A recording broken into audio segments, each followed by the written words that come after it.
I would like to welcome everyone to Liberty Starship, where we take you beyond the typical terrestrial politics.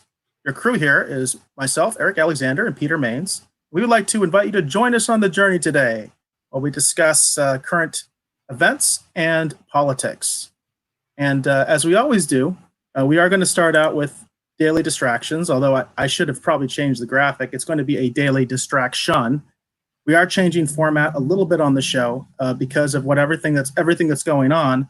Quite frankly, it's getting harder to find silly news stories that are kind of trying to be taking themselves too seriously, because there's a lot of hard news out there right now, and it's happening fast and furious. But I did find something for everybody that I thought was interesting, and I definitely want Pete's take on this. So here we go. This is a New York Post article, and the headline is, King of Thailand isolates from coronavirus with 20 women. Did you happen to see this, Pete? Yes, I did, and I think maybe you sent it to me. He's hardly isolated. Kind of makes you wonder why we all didn't do this. He has the right idea, I think. So it would be a lot more funny if this isn't just kind of sad, but it says Thailand's Playboy King has taken over a luxury German hotel to isolate for the coronavirus, along with a harem of 20 women, according to reports. Now, I'm not going to even try to pronounce the king's name. He's 67 years old. He reportedly booked the entire Grand Hotel Sona. Oh, I can't pronounce that either. But a Grand Hotel in Germany. Sochenbichel. Oh, there we go. Sochenbichel. Thank you. With special permission to break the lockdown in the Alpine Resort. You know that one, Pete? Garmisch-Partenkirchen. Garmisch-Partenkirchen? The Independent said. Partenkirchen, yeah. Quoting German media. But rather than isolate, he moved in a harem of 20 concubines with a team of servants, the UK paper said, citing German tabloid Bild.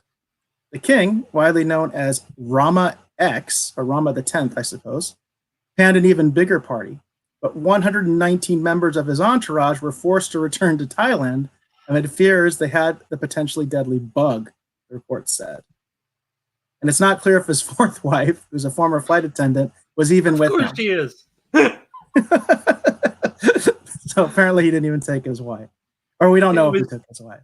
Yeah, it was either a flight attendant or a cocktail waitress. Clearly, he's very picky, only 24 women. He has 20 women with him in the hotel, not his 4 wives, just 20 other very special ladies. Concubines. The official term is concubines. But the hotel actually was given special permission to host the king and his entourage because, quote, the guests are a single homogeneous group of people with no fluctuation, a spokesman for the local district council said, according to the report. I think this is a picture of the hotel, which does look very much like a palace. So if this is true, this is pretty bad, obviously. This is not necessarily a 100% hard news article. They do cite tabloid articles in this, but the King of Thailand doing this is actually pretty sad. That he would, if he did do this, if he did in fact do this, and is held up in a foreign country in the midst of a international crisis. So shame on the King of Thailand if this is true. Abandoning his people in their time of need. Yeah, there's some talk, in the midst of this that maybe Thailand won't be a monarchy much longer as a result of some of this, because I'm sure this is not going to help his popularity within the country, which is kind of a shame because in a lot of ways the Thai monarchy is actually a stabilizing force in that country because there's so much rivalry between the civilian government and the military. I mean, officially, I think Thailand is still under military rule, but there's a constant struggle there for democracy in that country. And the king is often seen as an arbiter between the politicians and the military. And I think the current king hasn't been doing a very good job of doing that, of mediating, if you will. I think he spends a lot of time arresting people who criticize him. That's mostly when I hear about him. Yeah, I guess that could be true. I think he's a little bit of aloof. That he kind of just lets the military do what they want and isn't very involved. At least that's the picture you get from this article for sure. That he's not very involved in the actual day-to-day running of his country. It's hard to do that from Germany, you know. I think he certainly found his daily distractions. But there's a lot of, as you said, hard news out there. And so we kind of want to do a little bit of a lightning round and just talk about things. The big picture of this show is trying to give you sort of that view beneath the news a little bit, because a lot of what you see and a lot of the talk I hear focuses so much on the horse race, on red versus blue, Republican versus Democrat. And here's a story about Thomas Massie. He's a Republican from Kentucky, and he's been a big supporter of President Trump. You might think that means they're on the same team, but right now they're not on the same team because Thomas Massie stood up to this bailout. He wanted to have a vote. He wanted the members of Congress to actually vote on the bill, which I know is outrageous. He must be absolutely out of his mind to think that Congress should do its job and vote on laws. I don't even know how people can get the story so wrong. First of all, they're saying he's a grandstander. Donald Trump went on to Twitter to call him a third-rate grandstander. And Thomas Massie, to his credit, took it in stride and said, well, I'm at least second-rate. Ha ha. He did not support impeachment. Justin Amash, another one of the Liberty Republicans in Congress, left the Republican Party and supported impeachment. Thomas Massie is a Trump supporter. He's a party man.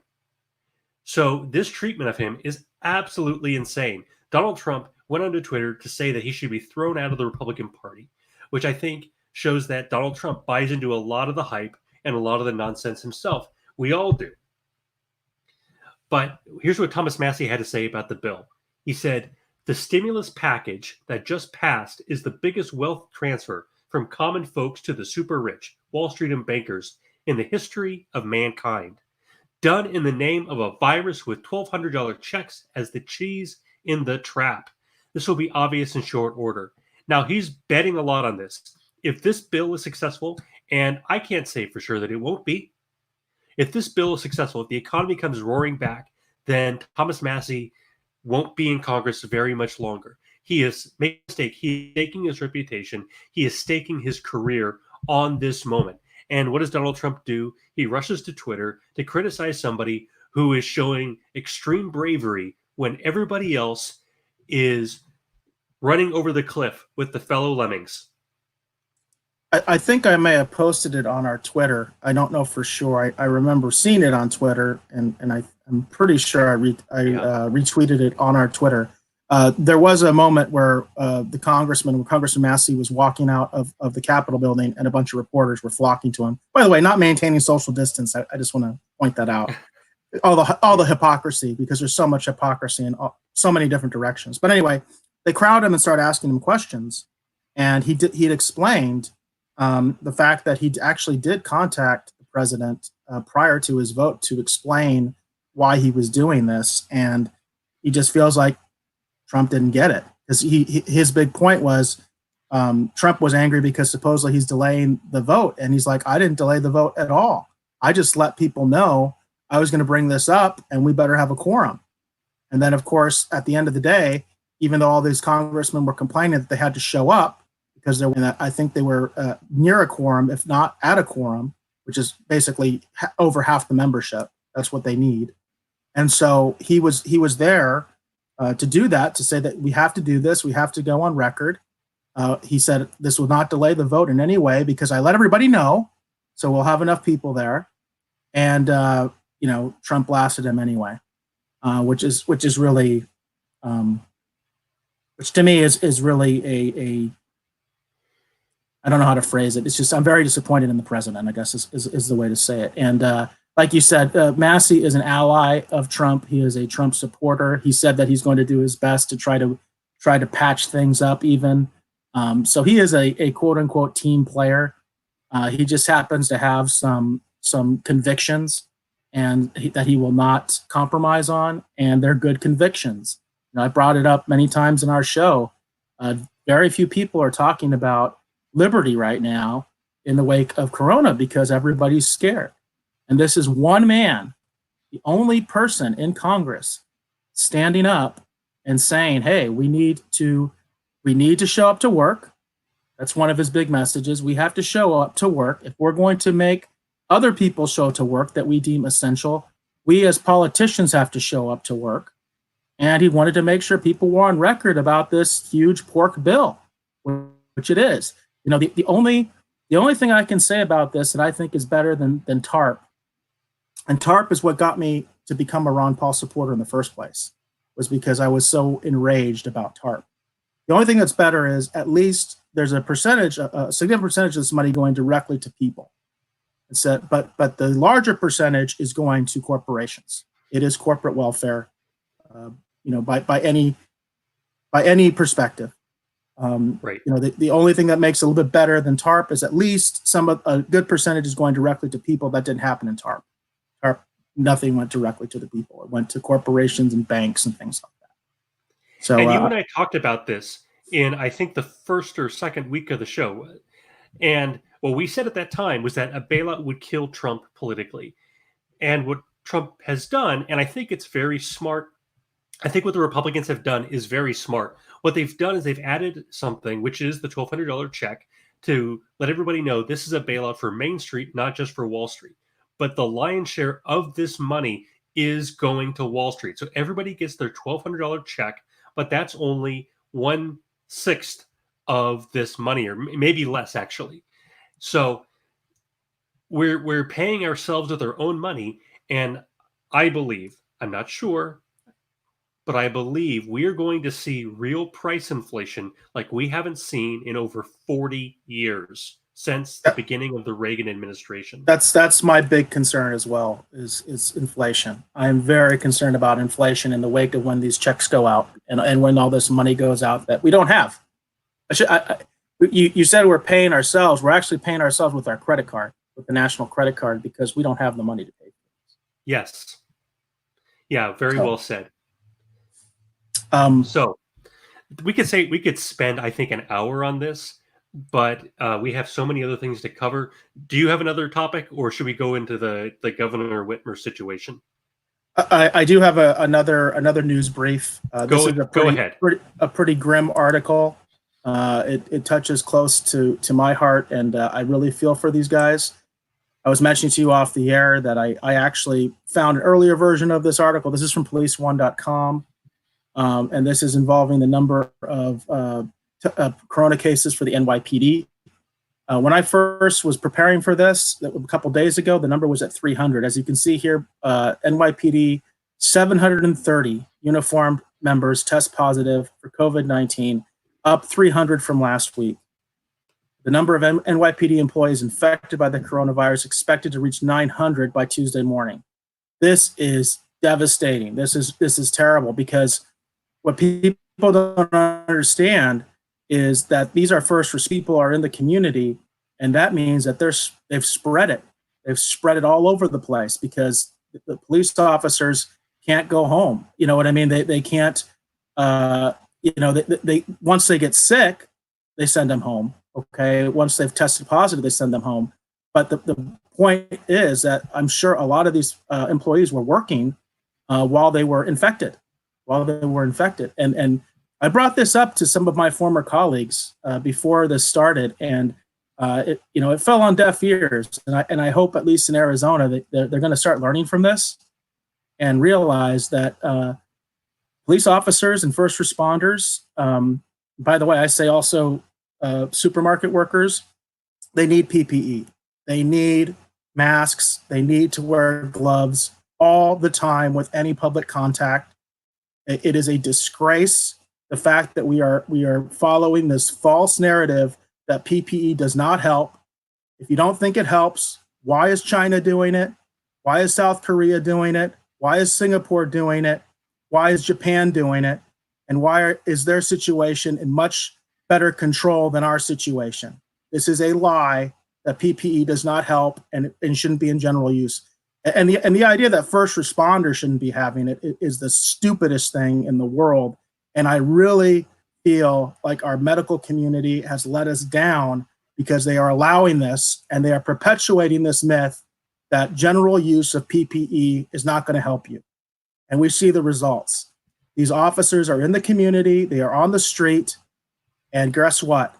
They have spread it all over the place. Anywhere that they had contact with anybody, they've spread it. And I tried to bring this up with former colleagues of mine, and it fell on deaf ears. I told them we cannot have people come in sick. In the public safety culture, we work sick. We work sick all the time.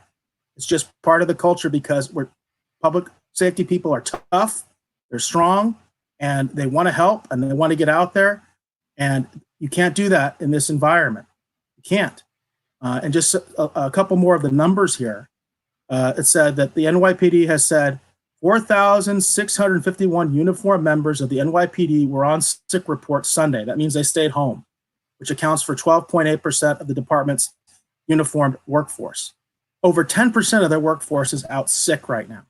And by the way, that's good on them that they called in sick and didn't go to work. I actually commend them for that because, again, they are not equipped with PPE to keep from getting other people sick.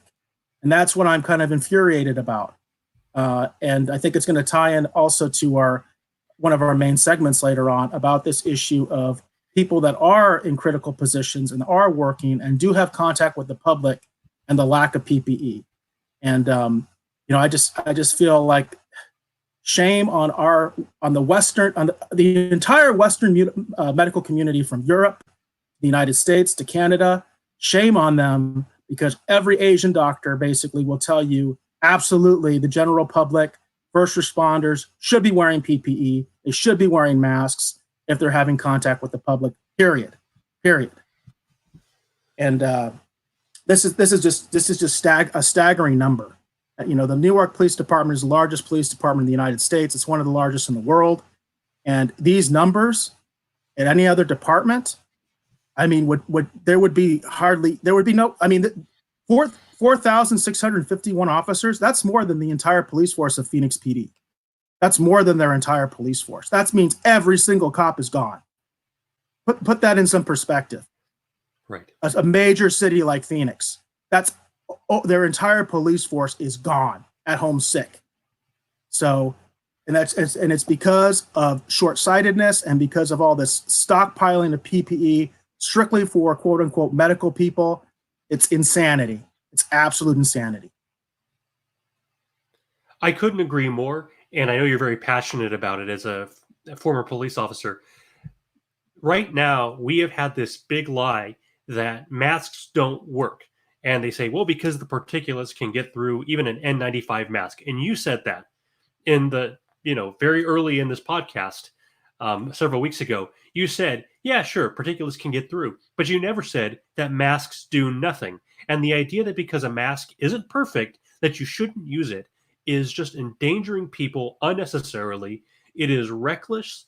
And it has, to a large degree, I believe, destroyed the confidence that many people have in our medical authorities, because you have people who are medical professionals, who are health officials, who are lying to us because, as you said, they're trying to stockpile these masks purely for medical personnel instead of saying we need to start producing a lot more masks and we need to do it now. Instead of saying, the irony is, of course, I understand the reason for the stockpile because we don't have enough. I do understand that. I do understand the practical aspect of this, but what they're doing is they're creating a self-fulfilling prophecy because they're hoarding all this PPE and they're not making it available to anybody else. I make this point. I am not trying to tell any doctor out there or nurse I don't appreciate you. I absolutely appreciate you. Okay, but they were not the people that took the first hit. The people who took the first hit were the people working in stores. You know what I mean? The people that are involved in our food supply. You go to your local grocery, I can guarantee you in most areas, the only thing they might have is gloves. And these people should have masks and gloves. Cashiers get right in your face. You know what I mean? They're right up to your face when you're paying and stuff like that. And these people are working without any PPE. It's a disgrace. It really is. It is not right. And there are rumors the CDC is going to come out within 2 weeks to 10 days, that kind of time frame. There are rumors they're going to come out and tell everybody, yeah, we recommend masks for everybody, and that everybody's going to know they're a bunch of liars, and the confidence in the CDC and all of our medical professionals is going to be in the toilet, because they lied. Instead of explaining the situation, they lied. Everybody should mask up now. I mean, that's the reality. I know if you are involved with public content, if you are in a quote unquote critical, critical job where you have to be in a job, you can't telecommute, you have to have contact with the public, you should be wearing a mask at the least, and probably a mask and gloves. Period. And by the way, well, I just wanted to mention, it's still preliminary, and I'm going to try to follow up on this, but there has been some citing of a study that actually showed that the masks are more effective in preventing COVID-19 than hand washing. Not by much. We're talking like a small percentage, like something like 58 to like 65 or something like that. And I'm going to keep working on that story to get more info. Sure. But it's hard because they're burying this stuff. Right. But there is, I'm going to try to find that study, because it actually was saying that in terms of COVID-19, preliminary indications are that the masks are more effective in preventing it than hand washing. All right. Well, I think we've covered that, and it's a disgrace, but we'll have to continue that another time, because like you said, there are just so many things going on right now, and I wish we could do daily distractions. I wish we could just laugh at the news and laugh at how silly it all is, but there's nothing funny about what's going on right now. If you are a Rush Limbaugh fan, you're probably familiar with the phrase, the drive-by media. And right now what we have is a drive-by presidency. And I know this is a strategy that he's using to discredit the media. And we all hate the media. I hate the New York Times and CNN and the way that they mislead you. And in fact, I don't think it's even a partisan thing. I think the media is mostly infotainment, and we have a lot more commentary and a lot less information coming through. But this way that he deals with the media, there's a time and a place for that. There is a time to mock the media and say they're being silly and say it's fake news. There is a time to mock your enemies, call them Sleepy Joe, Crooked Hillary, Lion Ted. Okay? That's fun and that's funny. But what the president said on Twitter about Governor Whitmer, who isn't my favorite person, she's an enormous pro-abortion zealot, and I'm not a fan of that at all. But she is a Democrat who won in a state that has been red for the past decade or so. They've elected Republican governors, Republican senators. Their state legislature has been Republican for quite a while now. Okay? So she is a talented and capable politician, whatever you think of her politics. And I think he's picked a fight with somebody that he really shouldn't have picked a fight with over nothing, as far as I can tell. He says, I love Michigan. One of the reasons we are doing such a great, all caps, job for them during this horrible pandemic. Yet your governor, Gretchen, quote, half Whitmer, is way in over her head. She doesn't have a clue, likes blaming everyone for her own ineptitude, MAGA. Now, I'm not on the phone calls between Mike Pence and Governor Whitmer, and I have no idea what was said between them, and I frankly don't care. I don't care who was mean to whom, and I don't care who knocked over whose blocks. This is stupid. And you might have noticed that Governor Whitmer is not responding in kind. Governor Inslee is not responding in kind. Nobody talks this way. Okay? And we can say, oh, that's political correctness. But you know what? Right now, President Trump wants to say that he's a war president. Okay? Then act like it. Act like you're taking this seriously enough that you're not just going to start hurling insults at people who are on our side. Can you imagine FDR in the White House attacking attacking General MacArthur in the middle of World War II? Well, he's in the Pacific, or Eisenhower in Europe. We wouldn't hear it. Absolutely ridiculous. There's a time and a place for this. And whatever you think of her politics, this is just, it is childish. It is unnecessary. And we don't even know what he's talking about. That's what I mean about the drive-by presidency, because he's trying to paint an image that other people are incompetent, which maybe she is, but he hasn't provided any evidence of that. He hasn't told us why. He just throws that allegation out there, and we're supposed to fill in the rest of the details in our heads. We're supposed to go to bat for him. And here's something that, as I looked through the media, I thought, am I crazy here? This sounds like a real low, even for Donald Trump, who says a lot of stuff on Twitter that just makes you roll your eyes.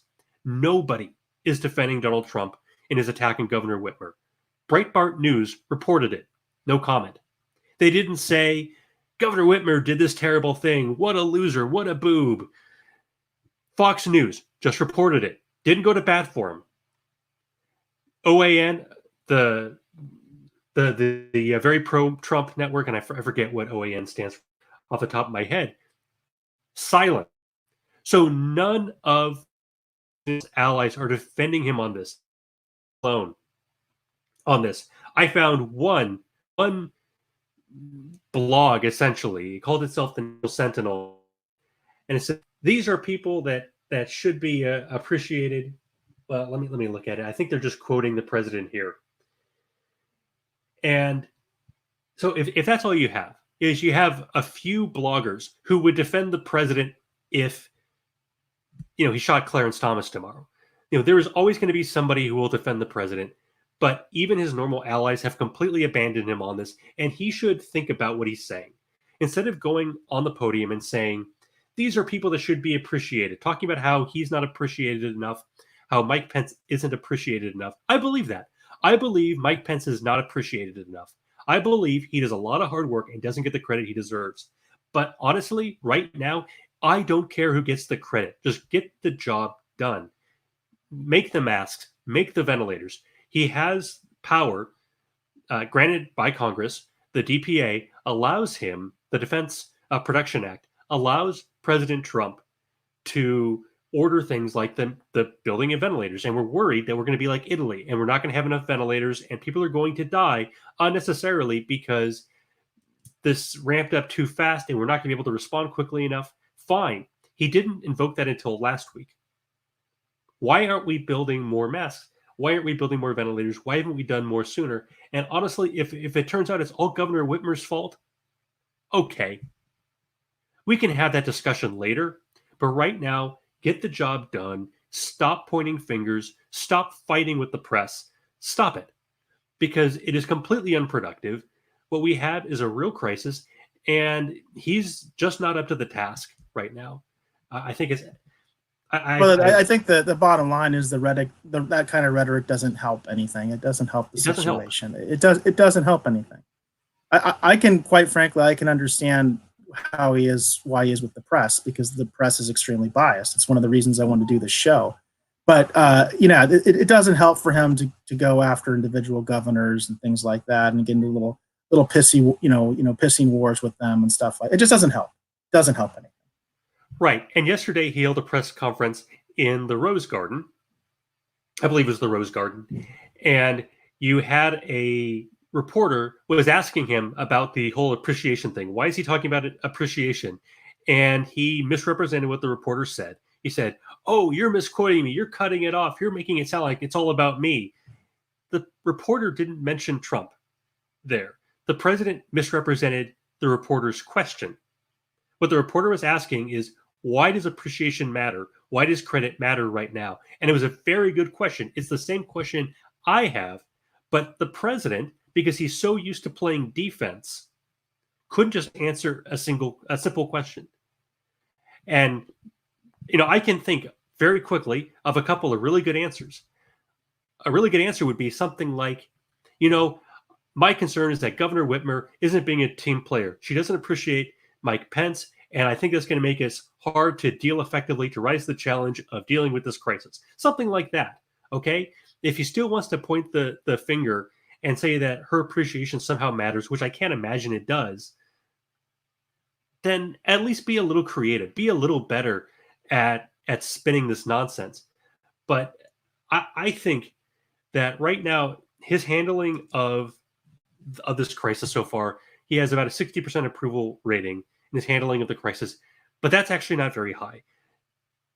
After 9/11, George W. Bush had a 90% approval rating with regards to his handling of the crisis. Okay, 90%.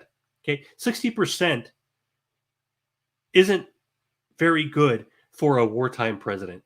And I understand this isn't an actual war. This isn't World War II. This isn't 9/11.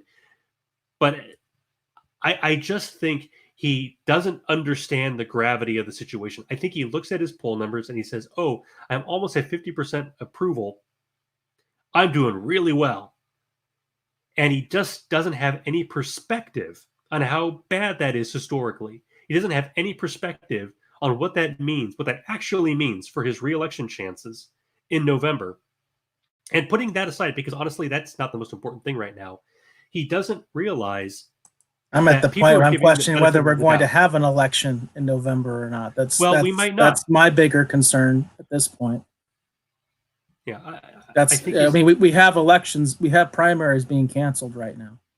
I can't remember what the last one was, but we have primaries that are being canceled right now. So, unfortunately, everything's being put on pause, and that includes a democratic process that goes back to you talking about Massie and what has been going on there. Right. Those are the things I'm really concerned about right now. You know, and everybody complains about Congress not doing their job. Whenever Congress doesn't pass a bill fast enough, we hear the Democrats scream, Congress isn't doing their job. And here, Thomas Massie is literally asking that Congress do their legislation. Instead, we're passing laws without ever voting. This, I hate to be melodramatic here, but what evidence would we have? How if this isn't becoming an empire of some sort, becoming the Roman Empire, where the Senate, our legislature, simply add their responsibilities, what evidence will we have except that in the most important legislation of the past decade, they're not even doing their jobs? So, all right, I think we all need to blow off a little steam here. But what is the next topic? I think we should start getting into main topics at this point. I actually have a fairly good segue that I was going to use as a news brief, but it'll segue pretty well into my main topic. So what I'm going to be talking about is basically shelter-in-place alternatives. I've done a lot about Corona versus Liberty. And even you, Pete, kind of suggested that I should be looking at some more alternatives to this rather than just kind of complaining about it. So I'm going to do that. So in order to put some perspective into this, we have some breaking news from my state, because I am in Arizona. And this is the latest state, as far as I know, this is the latest statewide shelter-in-place order that's come out, because this came out literally like 30 minutes ago, or less than an hour ago, this came out. So Governor Ducey of the state of Arizona has issued a policy that he's calling "Stay Home, Stay Healthy, Stay Connected." Interestingly enough, I saw some of his briefing, his press conference, and he said he did not want to use the term "shelter in place," and he said specifically because that conjures images of a nuclear war, that conjures images of a active shooter situation. And he doesn't want to use that term. And I will say, we've reviewed the text of these types of orders before. We talked about the LA order, which kind of really started all this, the LA order. We talked about the California order and some others that we've shown here on the air. But this is the state of Arizona's actual executive order. And the interesting thing to keep in mind is that before this order was issued, the governor of Arizona actually defined what was critical, what the critical jobs in Arizona would be. And what he was doing there, and I knew what he was doing, he was trying to head off the more liberal cities. Basically here it's Flagstaff, Tucson, then Phoenix. They're like dominoes. Flagstaff starts, and then Tucson does it, and then Phoenix does it. That's kind of going to be our pattern, I think. And the governor decided to kind of head them off at the pass. And so he defined what was critical. And so in doing this isn't in fact a shelter-in-place order. He didn't call it that, but it is a shelter-in-place order. It does have the force of law, including criminal implications. You can be charged with a misdemeanor for violating this. But I did find it interesting that the order specifically states that a warning has to be given and people have to be given the opportunity to comply before any enforcement action is taken. It's actually in the language of the order. But we have in here essential activities. And this is something that the governor set up earlier in a previous executive order. He set up what essential activities are for the state of Arizona. So as of tomorrow close of business, which is 8 p.m., these are the things that people in the state of Arizona can do legally under this authority. So we have obtaining necessary supplies and services for family, household members, and pets. Things like groceries, food supplies, household consumption, equipment needed to work from home, assignments for completion of distance learning, and products necessary to maintain safety, sanitation, essential maintenance of the home and residence. Other activities include maintaining basically safety for family, household members, and pets. Things such as seeking medical, behavioral health, or emergency services, obtaining medical supplies, caring for a family member, friend, or pet in another household or residence, which includes but not limited to transportation of family member, friend, or pet. Engage outdoor exercise. This was a big one, such as walking, hiking, running, biking, or golfing, but only if appropriate physical distance precautions were used. The governor was criticized for adding golfing. Golfing, of course, is big in the state of Arizona, but golfing also, you can have lots of space golfing. So one of the things he emphasized was that he wanted to make sure people were able to exercise, because every single health expert will tell you one of the best ways to deal with corona is to be in good shape. There's all sorts of evidence that your BMI will kill you, that with corona, your BMI can kill you. There's all sorts of emerging evidence saying that.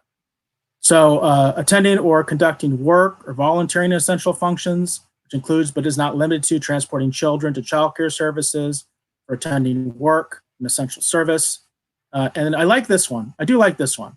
Engaging in constitutionally protected activities such as speech and religion and any legal or court process, provided that such is conducted in a manner that provides appropriate physical distancing to the extent feasible. I really like this. I don't think I've seen this in any of the other orders, where he specifically says your right to assemble and your right to worship is there. We are not going to cross that line, and it is written in stone under our governor's order that that freedom of speech and freedom of religion are exceptions to this rule. And I really applaud him for that, because other people, I saw Blasio, the mayor of New York, I saw where he actually said that they are going to shut down churches if they don't comply. He said permanently. I think that was a slip of the tongue, but that's what he said. We're going to shut down churches permanently if they violate these orders. But the governor here is saying, at least as far as the punitive enforcement action, the class 1 misdemeanor, you cannot charge a priest or a chaplain or any religious person for this, and you cannot do this for protests. You know what I mean? What they're going to do is try to make people keep their distance and things like that. So I was a little bit encouraged by that. We have a fairly broad definition, and we do have our basic constitutional liberties of freedom of assembly, freedom of religion, still enshrined in this order. So that's one thing I found encouraging, because I don't think other governors are doing that, at least from what I've seen. And they may. I'm not trying to speak for all of them, because you have to look at each order. You know what I mean? You have to look at the text of each one of these kind of shelter-in-place orders. So this is probably, I guess I would say, kind of the best you can get. But as I wanted to say, I have some alternatives here. And the model that I really want to look at is what's happening in the richer Asian countries, the ones that are actually doing much better. And we have to keep some context in mind, okay? South Korea was one of the first countries hit by corona. They've been dealing with this just about as long, almost as long as China, quite frankly. They were hit early because they border North Korea. We know North Korea is, who knows what's going on in North Korea right now with this virus. But we know it passed through there. And we know that, of course, South Korea has very close ties to China, physically and in terms of diplomacy and business. So they were hit almost immediately. So this is an NPR article. This is from March 26, and it says, how South Korea reined in the outbreak without shutting everything down. It says, as of this week, South Korea had just over 9,000 confirmed corona cases, which puts it among the top 10 countries for total cases. I think I don't know if they're still in the top 10, honestly. But I do know that number is still pretty much it. They plateaued. They're basically still at 9,000. This is of a couple days ago. Said, but South Korea has another distinction. Health experts are noting that recently the nation has managed to significantly slow the number of new cases. And the country appears to have reined in the outbreak without some of the strict lockdown strategies deployed elsewhere in the world. We've seen examples in places like Singapore, South Korea, where governments haven't had to shut everything down. This is from Mike Ryan, the head of the World Health Organization's Health Emergencies Program. It says they've been able to make tactical decisions regarding schools, tactical decisions regarding movements, and been able to move forward without some of the draconian measures. Draconian. This is someone from the World Health Organization, by the way.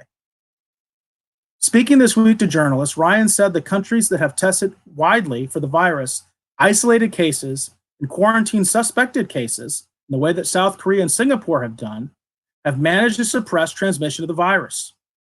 President Trump has also praised South Korea's handling of the health crisis and even asked President Moon Jae-in, and I'm sorry if I'm butchering that, for help with medical equipment to fight the outbreak in the United States.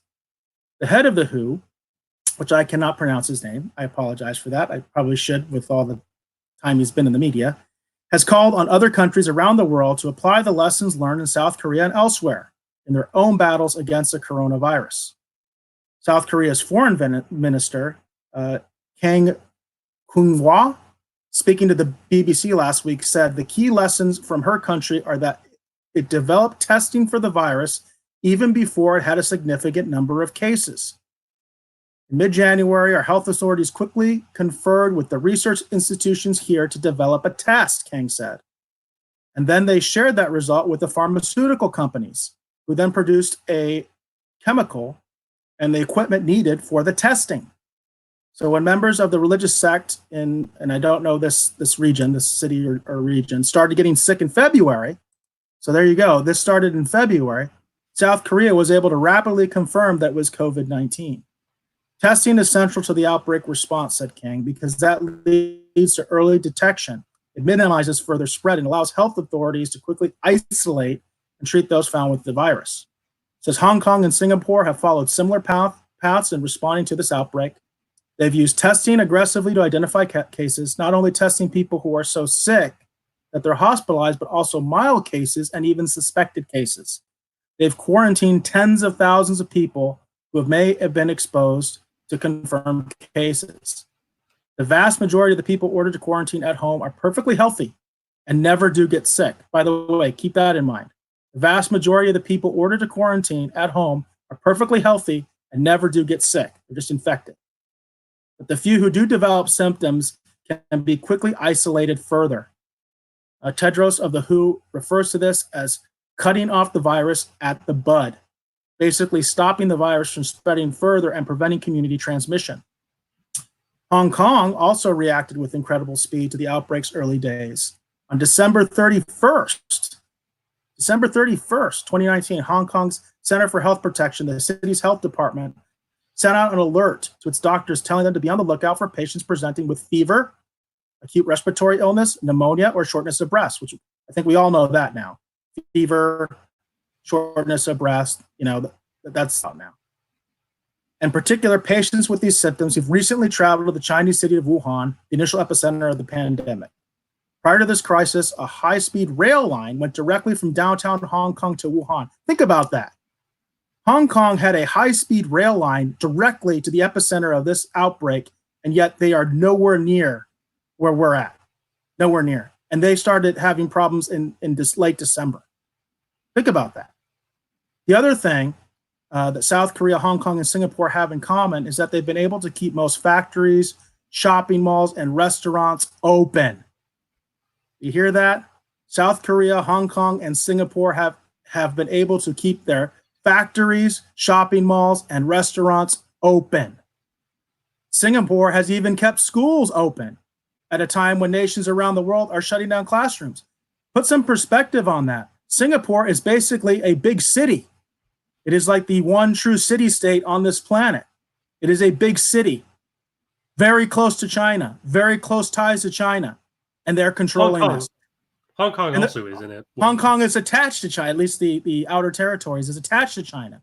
You know, the rest of Hong Kong is an island.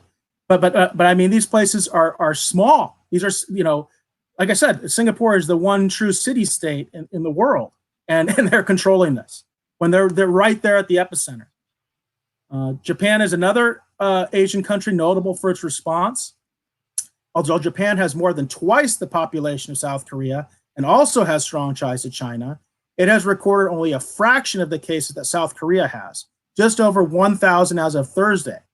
Japan hadn't been testing nearly as widely as South Korea, but it appears to have fended off significant community transmission by quickly investigating any flare-up cases, identifying who exactly is infected, and then monitoring their contacts. It says, despite the success in Asia in containing the virus, recently several places have seen surges in imported cases from Europe. That's called, you know, it's basically like blowback. So in other words, their numbers are going up because they're repatriating their people from places like Italy that are infested right now. So the Europeans are giving it back to them. If you can believe that, we're like in bizarro world. This week, after Singapore saw an uptick in cases among people who'd recently flown into the country, it announced new restrictions on travelers, blocking all short-term visitors from entering. Because basically, Singapore is getting infected by Europe. I mean, it's crazy. It's crazy what's happening. Part of the reason for the tougher border measures is to ensure we keep Hong Kong as safe as possible. That's from Singapore's Minister of Education, Ong Ye Kung. He wrote this week in a Facebook post. He said the highly restrictive entry rules are so that daily activities like going to work, eating out, and attending school can go on. Singapore is not what you call a free society. They're like a quasi-democracy, if that, okay? And look at their attitude, because we want to keep people working, eating, and attending school. We want to keep people in somewhat of a normal life. And this is another interesting point from the Minister of Education from Singapore. He said, he argued that children are safer and more productive in school, and that closing schools places a significant burden on working adults, including health workers. Quote, keeping our healthcare system strong is paramount in the fight against COVID-19, he said. Our frontline warriors will be much more assured if their children are in school, meaningfully engaged in a safe and healthy environment. It's an interesting perspective, and it's one that you don't hear. He's also pushed back against the idea that schools could be breeding grounds for the virus, saying there is little evidence to show that the young are vectors or spreaders of the virus. Now, get this. He says the reverse appears to be the case, where the young get infected by adults at home. And it says health agencies such as the Centers for Disease Control and Prevention do note that even though children may often present with milder symptoms in adults, there is much more to be learned about how the disease impacts children. So there's a lot of good stuff in this article. This really does show you a different perspective and a possible path forward. I did want to just share this really quick, because I know I'm going with a lot of time here, but I just wanted to share also another thing Singapore is doing. Now, this I think would be a little bit more controversial. There we go. All right. So another thing Singapore is doing, and by the way, I know South Korea is doing something similar.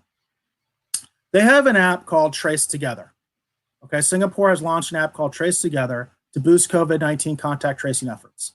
This is from channelnewsasia.com. This is where the article comes from. They have a new mobile application called Trace Together. It's launched on Friday, March 20th, to support ongoing contact tracing efforts amid the COVID-19 outbreak in Singapore.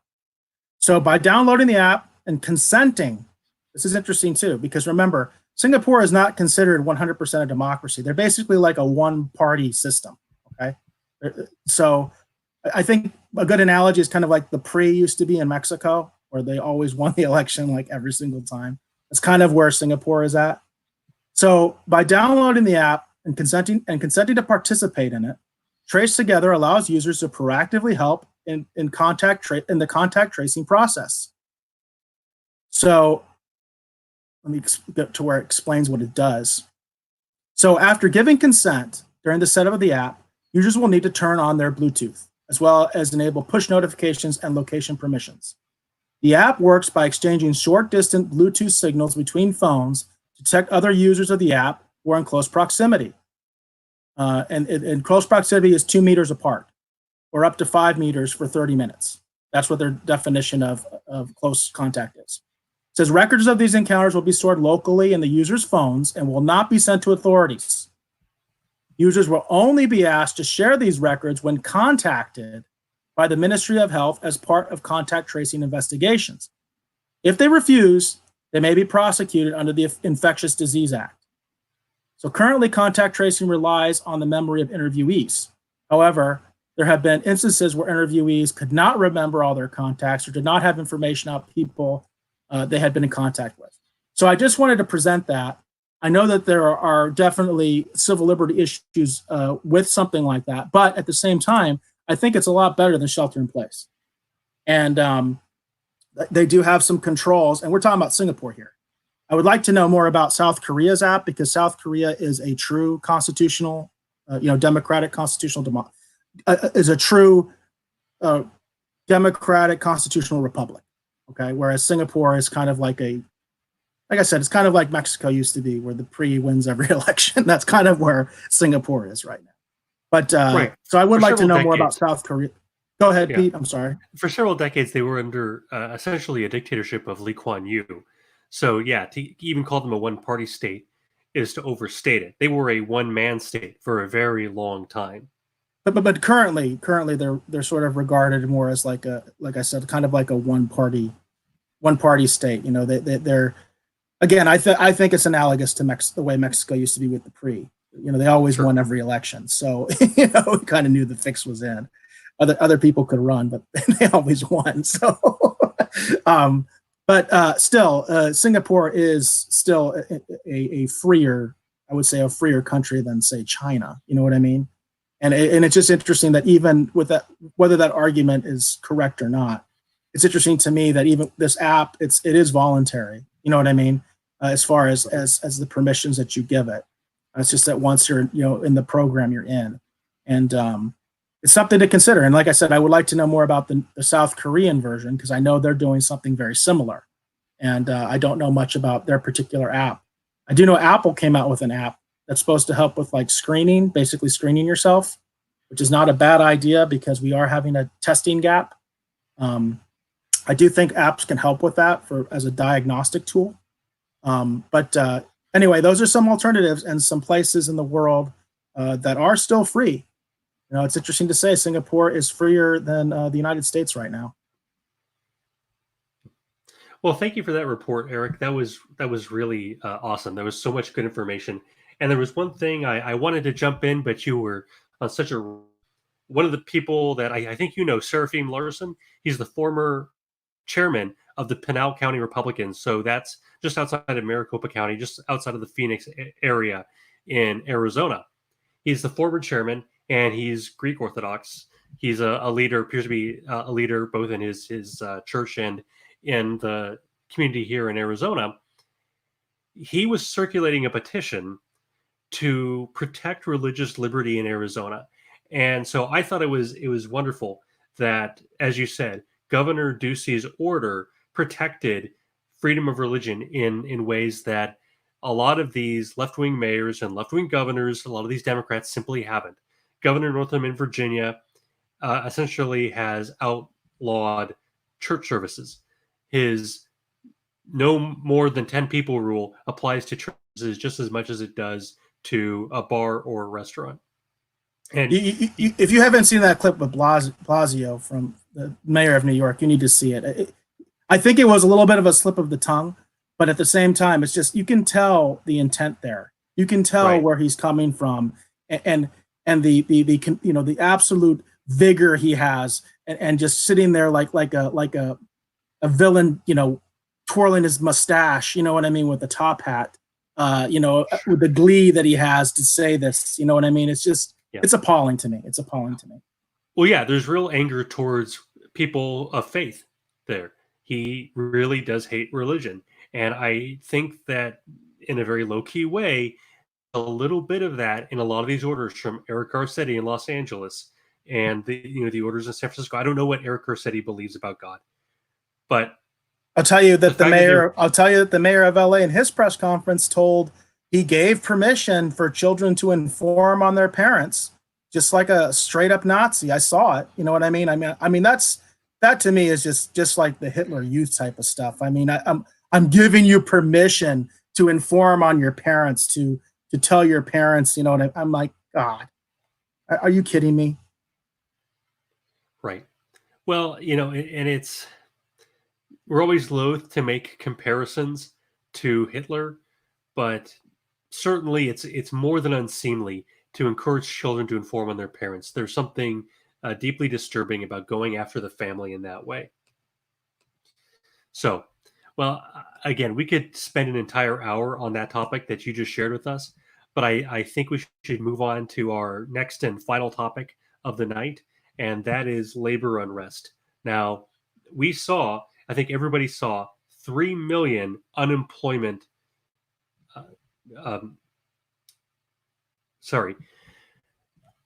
We haven't seen this many reports of unemployment claims ever in American history. 3 million claims in 1 week. Not even at the height of the 2008 crisis did we see that many this quickly. And part of it is the fact that this isn't a rolling crisis. This is something that hit us like a truck. But even taking the entire 2008 crisis together, what happened was more than what has happened so far was more than the entire 2008 crisis combined. And we're just beginning to see labor unrest. If we start seeing 20-30% unemployment, we are going to see things get much more ugly. We're already seeing riots in Wuhan, China. We could see riots here in the United States. And let's talk about the Instacart workers, and I'll share that on the screen. But the gist is, Instacart workers, if you don't know Instacart, it's a service that you can use to get your groceries delivered to your house. You just use the app and you pick out your groceries online, and then they deliver the groceries right to your house. And it's a cool thing, and it's something that could really help slow the spread of Corona right now, because people don't want to go to the grocery store. They don't want to go to a crowded place where they can get infected or they could infect other people. So having a service where you can order your groceries, leave them on your porch, just makes a lot of sense in a time when there's a pandemic. But are the workers being compensated fairly? And that's what they're asking. And here's what they're asking for. They're asking for $5 per delivery. Now, that's really not very many.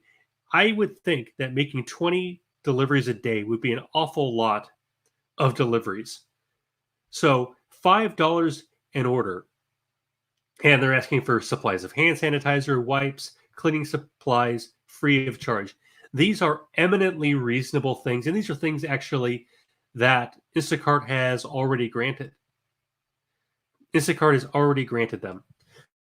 And of course they have. This is just common sense. It's just humane. So, but here's the thing. It's not going to stop with Instacart, because Amazon is seeing exactly the same thing. Now, you think about something like Instacart, where these workers, they're on sort of the front lines because they're going to the grocery stores. As you said, it's the stores that have seen the first wave of infections. Now, if you're Amazon and all of a sudden everybody is ordering things online, lots more things online than they ever did before because they don't want to go outside of their house, well, what's going to happen to Amazon? They're going to have to somehow pick up production. and these crowded warehouses are going to get more crowded. I don't know if you've ordered anything online recently, Eric, but if you order something from Amazon right now, I actually just tried to order something on Amazon yesterday. And of course, everything is kind of delayed at this point. I may get these items in May or June. That's what the app says right now. Right. Well, I've had a similar experience. I'll order something and it'll tell me, hey, it's going to arrive in the middle of April. It'll arrive in May. And actually, it arrives just a few days later. So something is happening at Amazon. They've been able to adjust surprisingly well to this crisis, but they still tell you the worst case scenario because they do not know when things are going to come in stock, and they don't want you to be disappointed. They never want to deliver something late. But there's a huge cost on their workers. They say all employers need to prioritize the health and safety of their workforce at this time, and absolutely right. Unfortunately, Amazon appears to be prioritizing maximizing its enormous profits even over its employees' safety, and this is unacceptable, said Stuart Applebaum, RWDSU president, which is the union in question. Now, I don't know how valid these claims are. I don't know if everything they're saying is true or if we should take it with a grain of salt. Remember, a union has something of an adversarial relationship with the business that their employees work for. And so they have an incentive to sort of play this up. But we've seen Instacart. Now we're seeing Amazon.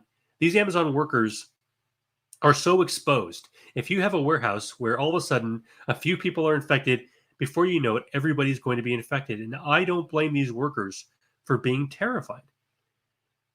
They have all these packages from who knows where going through their facility. They have people coming in and going out. And like I said, these are crowded warehouses. So I wouldn't be surprised if a lot of these workers get sick. And then who's going to replace them? Now, I know you have a lot of people who are suddenly out of work, but how do you train people that quickly? How do you get people trained and on the floor and keep them healthy when you've just had an outbreak in your factory? How are you going to manage that? How are you going to bring in managers? What Amazon has done is they've implemented new safety measures where they are going to check the temperature of everybody going in and going out. You talked about it. China has done this. When you go to the grocery store, they check your temperature. By the way, I've seen images from African countries where they're doing this.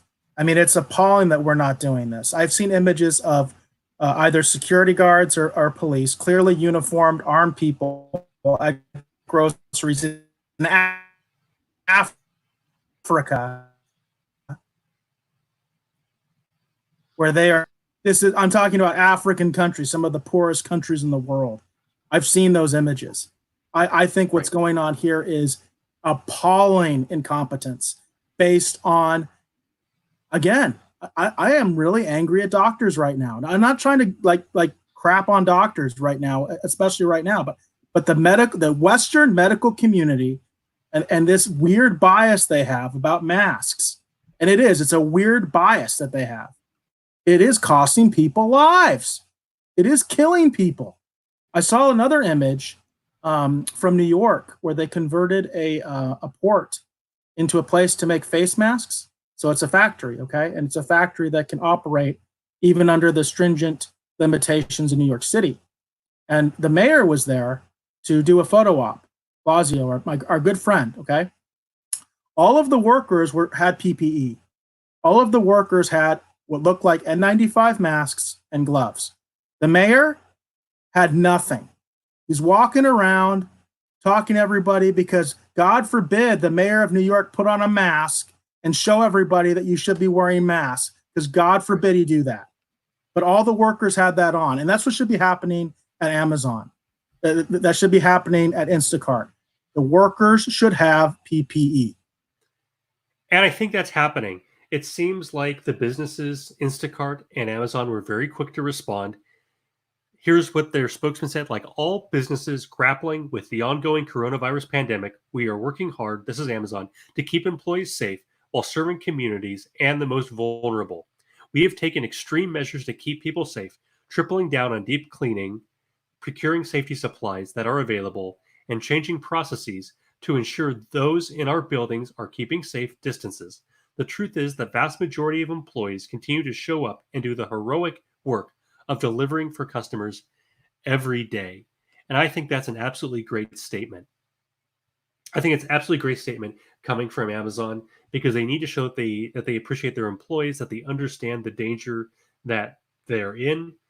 They're in more danger than you or I are at. I'm able to work from my computer almost all the time, and that's wonderful. And a lot of people who are knowledge workers are able to work from their computers, and that's great for them.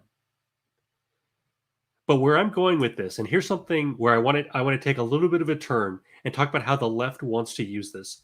Now, we know that, as you said, the left wants to use this to go after churches and religion, some of them, okay? And I don't want to paint with too broad a brush here. But since the beginning of Trump's administration, there have been people who have wanted labor riots, who have wanted massive strikes. And if you remember, we have congressmen calling for that right now. Right now. Who's calling for that? Geez, I can't. I'll butcher her name. I'll work on specific quotes next time. You know what I mean? Okay. But I'm telling you, it's already there. The rhetoric is already there. Right. On the first full day of Trump's presidency, you had the Women's March. And what was the Women's March about? Now, I understand women's rights is a good issue, but why the first day of Trump's presidency? What message were they trying to send? That he is anti-woman. Okay. Well, we know that. That's what the Democrats think, and that's how they portray him. I think we're all used to their rhetoric by now. But then a month later, February 16th, they had a day without immigrants. Now that may seem a little more odd to you. What's this thing about a day without immigrants? Okay, he wants to build the wall, but a lot of restaurants were closed, schools were closed, lots of businesses simply had to close their doors because you had this nationwide strike of immigrants. And it just seemed like a strange tactic to me. Where are they getting this playbook from? A month later, 3 weeks later, actually, a day without a woman, the same thing, a massive strike to highlight the economic power of women. And I'll tell you what this is about. It's not a coincidence that we're seeing this at the same time that we're seeing the Democratic Socialists of America take over the Democratic Party. Okay? The DSA is a force because suddenly the Democrats have decided that they want to replay the 1910s and 1920s and have a fight between socialists and fascists. And they want Donald Trump to be a fascist. Now, Donald Trump hasn't been making the trains run on time. He did not respond the way that Mussolini did to the railway strike. When Mussolini came to power, the socialists and the railway union had a major nationwide strike for exactly the same reason, to show the economic power of the working man. And what happened was the fascist party, I want to quote this here, says, immediately Mussolini's armed fascists took on the role of heroes of social order. Now, we have seen nothing so dramatic. The day without an immigrant, the day without a woman, they came and they went, and people just sort of shrugged it off. It really wasn't a big deal. In fact, the Democrats didn't get any traction, even though they wanted to paint Donald Trump as a fascist. And you saw this with the whole Antifa thing. Okay. What happened next? Next, you had Red for Ed. They wanted to turn, as Breitbart put it, and I think he's absolutely right, they wanted to turn purple states blue. And where did they have these protests? Where did they have these strikes? Oklahoma, Arizona, West Virginia. Not all over the country, not evenly distributed. They were specifically targeting states where they thought they could get the middle class and working class to turn against Donald Trump. It was all about getting Trump. It was about building an army of protesters, of strikers, people who could be the foot soldiers in the political campaign of 2020. It was always about ginning up a class warfare here in the United States. And so, yes, I absolutely agree that we're taking the workers at Amazon and Instacart for granted, and I'm glad we're protecting them because workers do have rights. They shouldn't be treated like garbage. But let's make no mistake here. What's happening is the left wants to use this as an excuse to push a very radical agenda that you and I have not signed on to, that the American people have not signed on to, and that they're not ready for.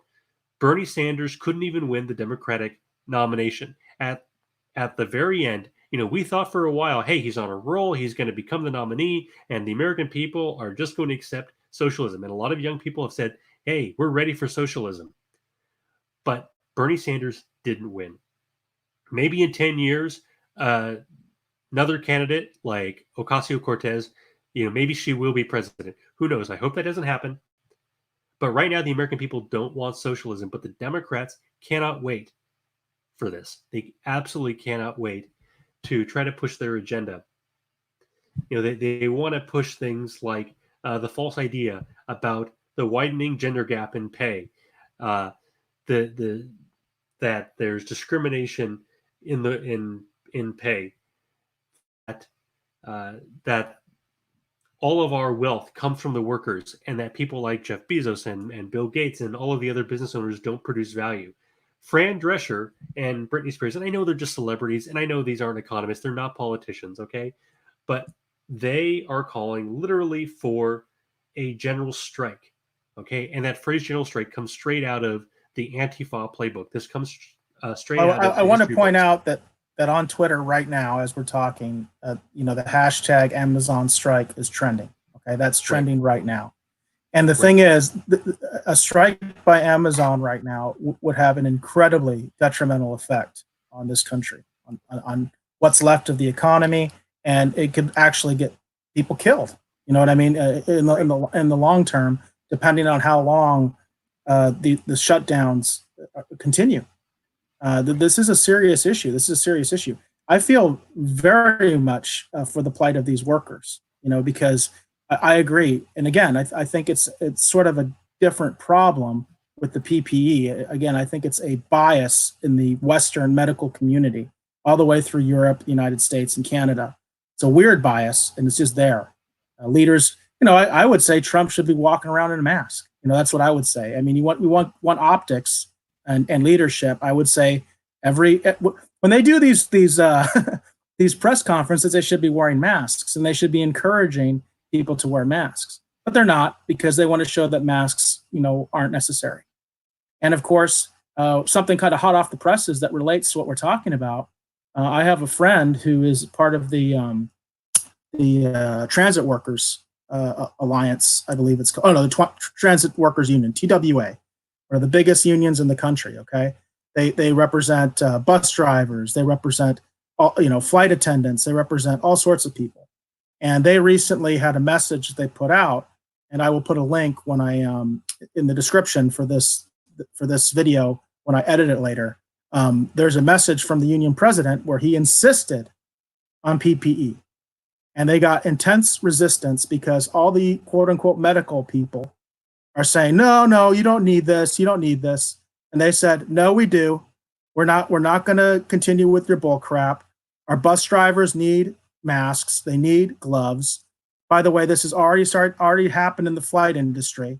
My friend showed me pictures of him with his mask on. The flight attendants are wearing masks, they're wearing gloves, they're required to. Okay, so I feel for them, but at the same time, we have to recognize the fact that most of these unions are aligned with some of the most extreme elements of the Democratic Party. And there's an old saying: never let a crisis go to waste. Never let a crisis go to waste. Exactly. And the Democrats are just trying to pounce on this issue to push their radical agenda. We have Labor Day in this country because after the Pullman strikes, the government cracked down in the Pullman strikes and workers were shot. And for many people on the left, that is just as important as the civil rights movement of the 1960s. They want to relive the labor unrest of the late 19th century, early 20th century, late 1800s, early 1900s, because that was when workers and business owners were at each other's throats. And it's class revolution. It's the Marxist theory of class revolution come to life. And to do this in the middle of this crisis, well, you could never do it if there wasn't a crisis. But it's absolutely disgusting at a time when people could be starving to death, at a time when shutting down businesses could be could make what's already a disaster so much worse. How many people are they willing to sacrifice on the altar of their moral vanity? It makes Well, me I would absolutely say sick. your classic Marxist doesn't care about that, and that's the key that we have to remember. Your true Marxist believes that the ends justify the means, and we've seen this in practice so many times with Stalin. We've seen that in practice with Mao Zedong. We've seen this in practice with every major communist leader, that they do not care how many little people they kill in order to achieve their goal. So Right. this is something that it has to be concerning. You know what I mean? I think, like I said, I feel for, I'm 100% with this union, with the TWU and their quest for PPE. I totally agree with that. Yes. I've been trying to advocate that with my union, my former union, in terms of police, that they need this stuff. But we have to remember, a lot of these unions, unfortunately, do have a very political agenda that is very far left. So I think it's something we really do have to keep in mind. Well, this has been a very feisty episode of the show. Eric, is there anything else that you think we need to talk about, or are you ready to call it a night? No, I think we covered a lot of good ground tonight, and obviously this is these stories are constantly evolving. I think literally we could probably do an update on the very same stories next week, and who knows what the landscape will be then. Right, and you said we're planning on doing just short little bursts throughout the week, because right now we've done these hour long or so, and we're now at almost an hour and 20 minutes. We've done about an hour or so every week, but the reality is we barely scratched the surface. That's absolutely. The news has come so fast and so furious, we've not been able to catch up. So, well, are you ready to sign off? Because I know I am. Yes, yeah, I'm good to go, Pete. Go ahead. All right. Well, thank you for listening in. If you haven't already, subscribe to us. Go to libertystarship.com. Go to facebook.com/Liberty Starship. Check out twitter.com/ at Liberty Starship. Where we're there. We're on anchor.fm. Just search for us. And be sure to take us in your pocket on your phone. We are now on Google Podcasts. We'll soon be on Apple Podcasts. But if we're not already on your favorite podcasting service, go to libertystarship.com and you'll be able to find the link to add us to your podcasting service, or watch us live on Facebook or YouTube. So with that said, this is Pete Maines. I'm here with my co-host Eric Alexander, and you keep flying free.